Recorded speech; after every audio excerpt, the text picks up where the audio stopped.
We all have tender places within us that are difficult for us to share. So let us really appreciate the inner strength of our three speakers today who will be sharing their stories about belonging. Riva is a proud parent. She works with professionals who provide services for individuals who live with developmental disabilities. Riva's daughter, who lives with autism, has been the catalyst for her passion in this field. Jamie Jones has been a member of our church for 6 years. She's an active member of our worship arts team and the pledge drive team. She recently joined the Sunday worship team. And in her free time, Jamie enjoys walking and snuggling with her dog. Good idea. And Ed Johnson and his wife Kathy have belonged as a member of UU Church for 19 years. He is retired and spends some of his time herding grandkids. Ed is a husband, a brother, a father, a grandfather, and a hiker.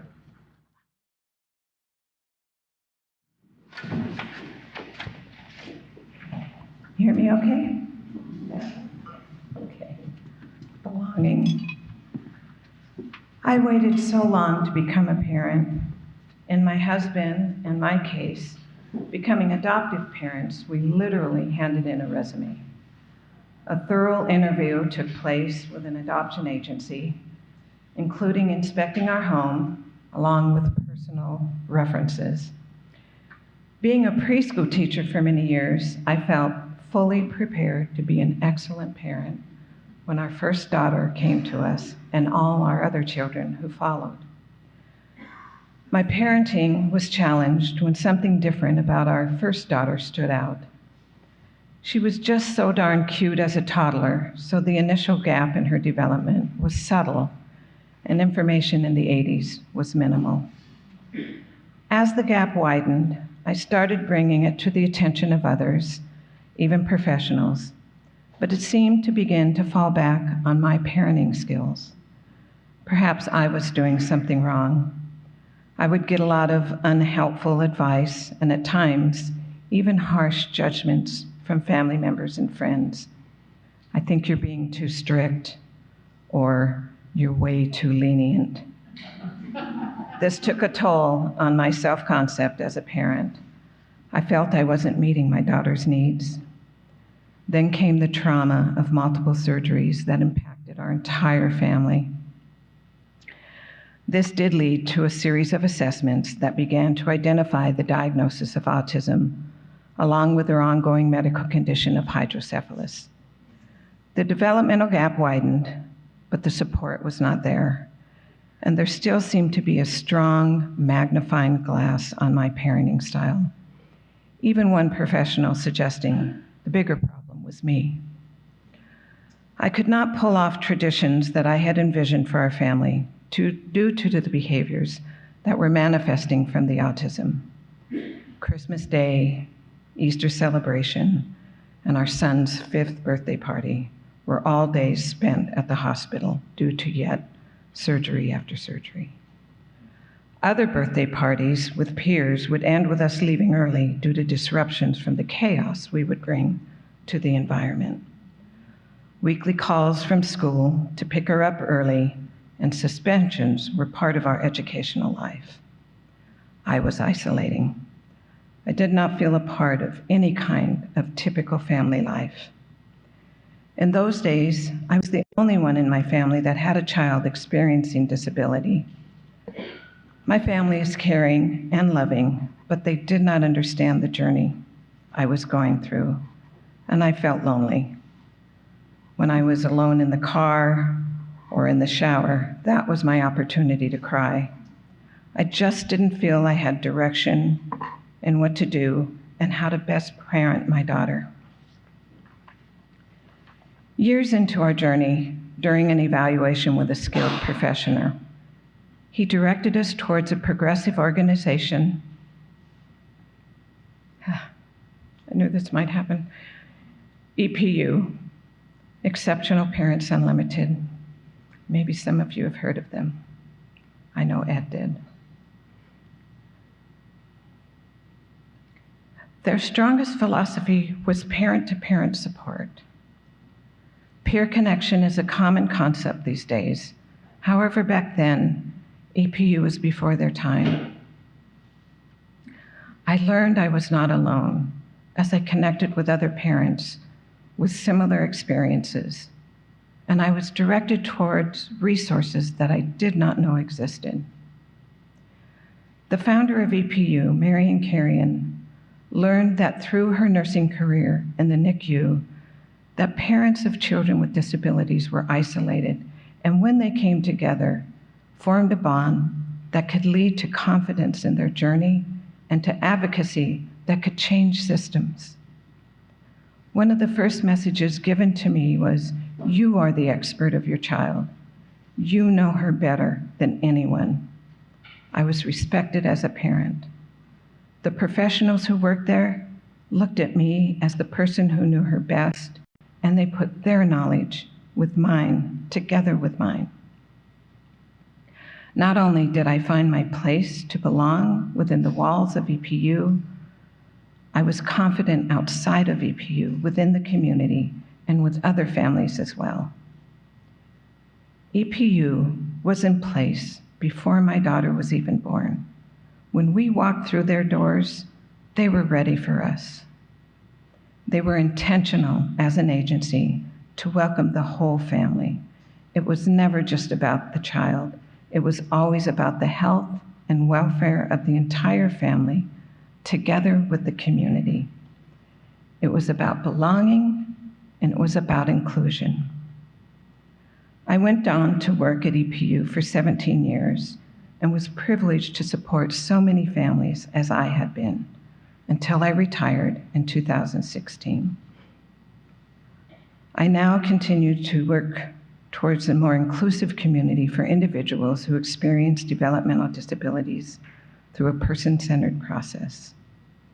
A sense of belonging is one of humanity's most basic needs. Thank you.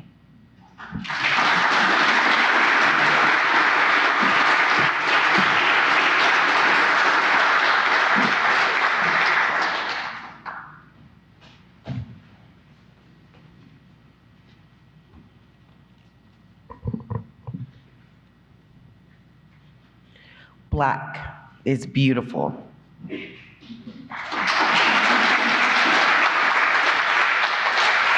Black is beautiful. Can we all say that together? Black is beautiful. My mother has ingrained these words in my head and in my heart for the past 42 years. I feel so fortunate to have been raised to believe that I am beautiful in my own natural skin.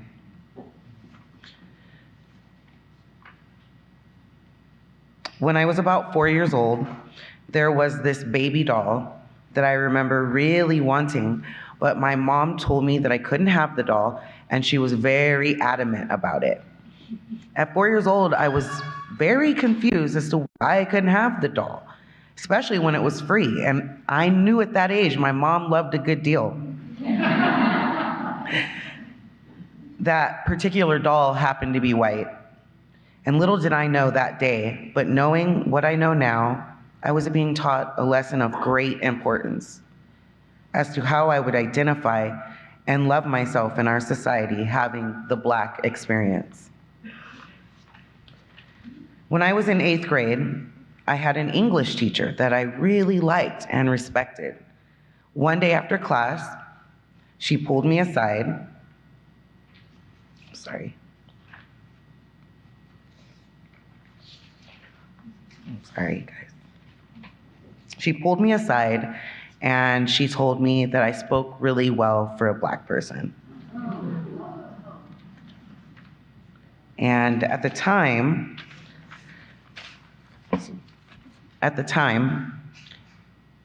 I didn't know how to really feel about that. The feeling was hard to explain. I knew it was racist, and it was said in a different way. So I stuffed the feeling away and focused on my excitement about being moved into a more challenging class. I started to recognize that some people didn't see me how I saw myself. That's about the time I started to learn to code switch between not only the white communities, but also the Black communities. The Black community rejected me because to them, I spoke white, acted white, and did white activities. The white community didn't see me as their idea of what a Black person acted like. But at the same time, they only saw me as a Black person. In high school and college, I was trying to navigate feelings of my growing attraction to women and recognizing that I was lesbian.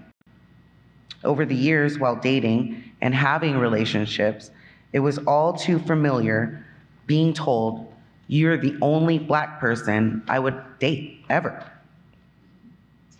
This always felt like racism, but disguised as a compliment. For years, I held the painful feelings and frustrations deep inside.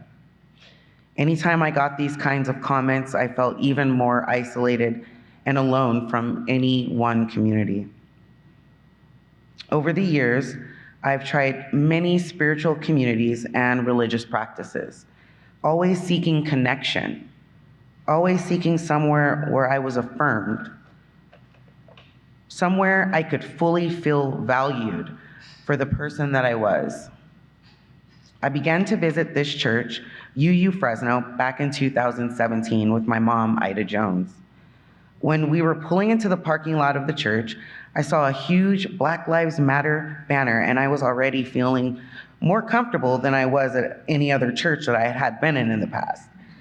As I entered the sanctuary, I was so happy to see the pride flag hanging proudly on the on the chancel. And then there was Reverend Tim and his thought-provoking sermons that were so controversial, I couldn't believe he was actually teaching his congregation about progressive concepts like racism, white privilege, and social justice, as well as celebrating gay pride.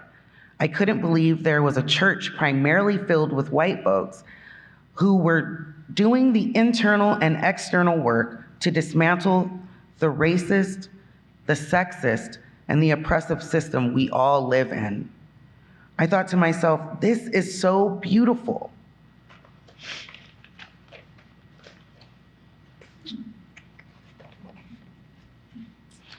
And I didn't even realize that Unitarian Universalism was an actual religion until later.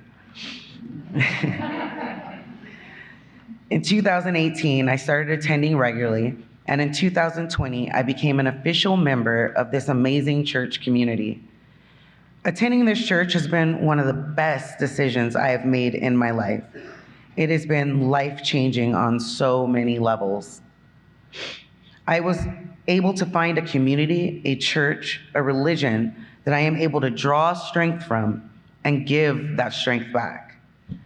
The church's discussions about inequality and all of Sousa's safe space were, sorry guys. This is kind of embarrassing. Sorry guys. Thank you. Wow. Just bear with me.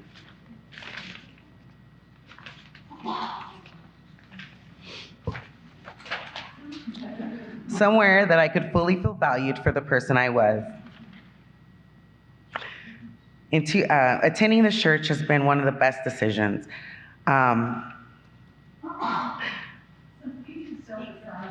Okay. So I was able to find a community that loved me and that was doing the work, you know? It was just beautiful. It was amazing. I have to find it. Okay. Okay. Sorry about that. So being valued, being somewhere where you belong, it comes with feeling valued, being respected, being seen, being heard. And That's what I got here. I felt true belonging. And, I think we all belong. We all belong here together. May it be so. Blessed be. Amen.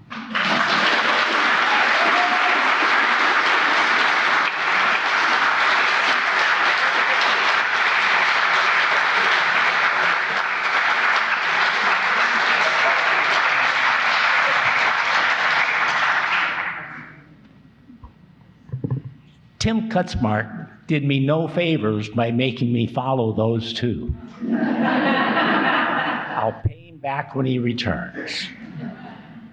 When I was asked to speak about belonging, I was unsure of the task. Tim's guidance was simple. Speak of a time, a place, a group of people where you felt you truly belonged. And whatever that meant to me, talk about it. Well, in thinking of what belonging might mean to me, I dove a little deeper and I opened a dictionary. One definition is a member of a group. Church member, we just heard of that. Well, growing up in evangelical churches of my family, I'd stopped believing long before I left. I didn't belong. I was faking it. I was not being the real me. We're all members of groups. Costco, AAA, the credit union, sports teams, schools, churches, of course, your family, the Republican Party. Oh, wait a minute, wait. Maybe not so many of us that one. Okay. For synonyms, the dictionary gave me acceptance, inclusion, rapport, loyalty, comradeship, affinity. Now, those are words that you can feel. And it took me back to what Tim had said. A time, a place, a group of people where you truly felt that you belonged. We find or recreate clubs or circles of people within which we feel safe. Safe to be ourselves, to participate, to share, to learn. I had a thought. We can feel we belong with a singular person. That led me to a person, Kathy. I remember a quote somewhere from when we were in college. I like a place where I can be myself, and I have found that place in your smile. But I want to talk about a time and place that had an impact on me, the YMCA camp. This was a place where I was and became Ed. People accepted me. People liked me. The real me. I spent the better part of 10 Iowa summers at YMCA Camp Abe Lincoln above the Mississippi River. It started with Mom signing me up for a summer of swim classes at the YMCA, and I was 9 years old. Hey, not only swimming, they had a gymnasium, they had a TV room, they had a game room, and there were always lots of other guys around and almost no supervision. What's not to like? On my birthday the next summer, my parents gave me a Y membership for a full year. The fun never stopped. My new friends all talked about Y Camp, a week-long stay away from home in a cabin in the woods. I wanted to go, but money was tight in our family. So the next spring, I sold hundreds of cans of butter toffee peanuts. I bet I could sell a few here too. but I earned my way to camp for 2 weeks. At 11 years old, camp is where I belonged. Deep woods, far-reaching fields, swimming, archery, riflery, canoeing, campfires, running through the woods like crazy, playing weird games like capture the flag, counselor chase camper, camper chase counselor. It was exhilarating. And on the last day of that camp, I was offered the chance to come back the next summer for all 6 weeks of boy camp as a junior counselor. Now, I wasn't going to get paid, but my parents didn't have to pay. Yes. I learned how to lead. We talked late into the nights. We watched the stars cross the skies. We made deep friendships, lasting memories. We had great adventures. I worked there for 9 summers in increasingly responsible jobs. I was a counselor, a swimming director, a canoeing trips director, that was fun, and a leadership development director. My friends at home certainly made more money in the summer. I made memories. Even more important, I found a place in those 9 years where I have continued to feel I belong. The natural world. Nature instills in me a sense of peace, beauty, energy, strength, self-acceptance. All my emotions are aroused. Nature removes the noise, reduces the stress. Time in the wild confirms the strength of me. I can focus. It restores inner balance. Whether on a long day hike with Kathy, or with friends, or on a mini-day backpack trip with a sleeping bag and a trail, I'm in my place. I feel strongly that even alone, I belong in that wonderful world. I breathe in peace and beauty. I breathe out love of myself and my world. Like White Camp in the past, like the wilderness today, I belong. Like the stars in the trees, I am a part of this world, and I have a right to be. Thank you.